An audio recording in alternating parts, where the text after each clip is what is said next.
मागील काही दिवसांपासून राज्यभर मोठ्या प्रमाणात पाऊस होतोय। अतिवृष्टी होते। संभाजीनगरमध्ये सुद्धा मी पळशी गावात आहे आणि माझ्या पाठीमागे आपण जर पाहिलं तर या शेतामध्ये पावसामुळे प्रचंड पिकांचं नुकसान झाल्याचं पाहायला मिळत आहे। अतिवृष्टीमुळे पिकं आता पूर्णपणे पाण्यात वाहून गेल्याचं आपल्याला पाहायला मिळतंय। शेतामध्ये चिखल झालाय आणि इथे जर आपण पाहिलं तर नाल्याचं पाणी सुद्धा या शेतामध्ये आलेलं आहे। शेतकरी या सगळ्या परिस्थितीमध्ये हातबल झाल्याचं पण चित्र आपल्याला पाहायला मिळतंय। जे शेतकरी शेतामध्ये आहेत त्यांना सुद्धा याचा कुठे ना कुठे मनातून दुःखी आपल्याला पाहायला मिळतात। आणि जर आपण पाहिलं तर महाराष्ट्र राज्यभर ही अतिवृष्टी होते, तसेच संभाजीनगरमध्ये सुद्धा या अतिवृष्टीनं चांगलंच शेतकऱ्यांचं नुकसान केलेलं आहे। आपल्यासोबत या शेताचे शेतकरी आहेत।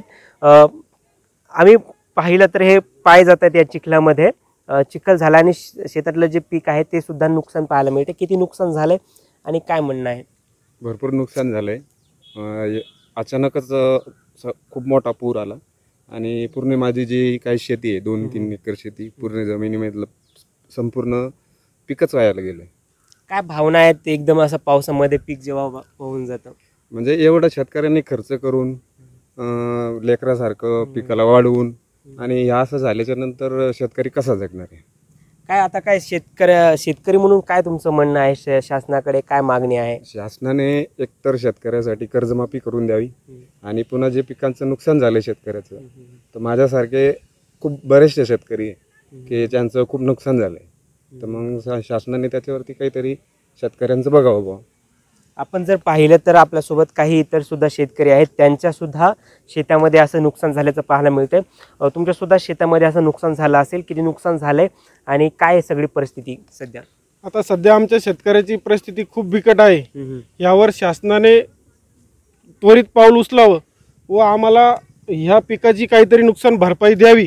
अजून आमच्या इथे याचे पंचनामे सुद्धा झाले नाही, अजून याच्यावर कोणीच दखल अंदाजी घेतली नाही, कोणी आलं नाही, बघितलं नाही की त्वरित लवकर यावं व बघून सनी आम्हाला याचे काहीतरी नुकसान भरपाई करून द्यावी, एवढीच आम्हाला शासनाला विनंती आहे।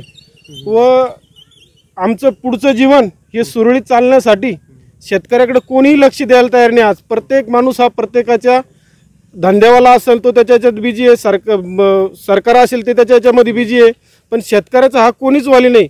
याच्यासाठी कोणीतरी शेतकऱ्याकडे बघावं एवढीच आमची विनंती आहे। आपण वर्षभर जपलेलं पीक असं नुकसान होतं, पण काय भावना असतात किंवा मग कशा प्रकारे तुम्ही त्यातून सावरले? आता हे जे पीक आहे आम्ही याला लेकरासारखं जीव लावतो, इतकं जीव लावतो का आतोआत म्हणजे आम्ही एका टायमाला उपाशी राहतो, पण ह्या पिकाला सर्व काही देतो। फवारणी असेल, खत असेल, त्याला योग्य रीतीने पाळ्या असेल, सर्व काही करतो, कोळपणी असेल, खुरपणी असेल। आता हे बघा ना तुम्ही 2 महिन्यापूर्वी हे पीक निघलं असतं, पण आज हे जमीन उद्ध्वस्त झालेलं आहे की नाही? दिसतंय की नाही? आपल्या सर्वांना दिसतंय ना की आज जमीन लेवल झालेलं आहे। त्याकरता शेतकऱ्याचे कोणताही शेतकरी असो त्याची खूप तळमळीने त्याच्या मागे खूप काही कष्ट असतात, त्याच्या घरच्या परिवाराचे असेल, स्वतः त्याचे असेल, सर्वांचेच कष्ट असते। कारण त्याचा पुढच्या लाईफचा विचार असतो ना, त्याला पुढचं उदरनिर्वाह करण्यासाठी काहीतरी पाहिजे ना जीवनामध्ये। आता याला ह्या एकरी याला 25,000 रुपये खर्च आहे, आज ह्या माणसाला याच्याकडून 500 रुपये सुद्धा निघत नाही। याचा साधा वखरणीचा सुद्धा खर्च याच्यातून निघत नाही, कोळपणीचा सुद्धा खर्च निघत नाही। आता ह्या शेतकऱ्याने याचं कसं जीवन जगायचं तुम्ही मला सांगा आणि याच्यावर विचार करा।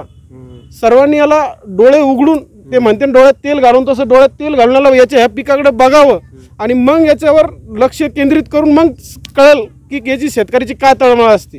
एवढंच आमचं म्हणणं आहे, बाकी काही नाही। नक्कीच हे शेतकऱ्यांच्या ह्या व्यथा आहेत, कारण की जर आपण पाहिलं तर आयुष्यभर जपलेलं जे पीक आहे ते याप्रमाणे जर नुकसान होत असेल आणि पाण्यामध्ये जात असेल तर त्यांच्या तोंडातला घास निसर्गाने हिसकावून घेतला का असाही प्रश्न निर्माण होतो। आणि कुठेतरी शेतकऱ्यांचा कोणी वाली आहे का, आमच्या दुःखात कोण आमच्याकडे धावून येईल असंही या शेतकऱ्यांचं म्हणणं आहे। त्यामुळे नक्कीच आता सरकार असो किंवा प्रशासन या सगळ्या नुकसान भरपाईचे पंचनामे करून शेतकऱ्यांना नुकसान भरपाई देते का आणि त्या पिकांच्या झालेल्या नुकसानीनंतर आता शेतकऱ्यांसाठी सरकार काय पावलं उचलते हे पाहावं लागेल.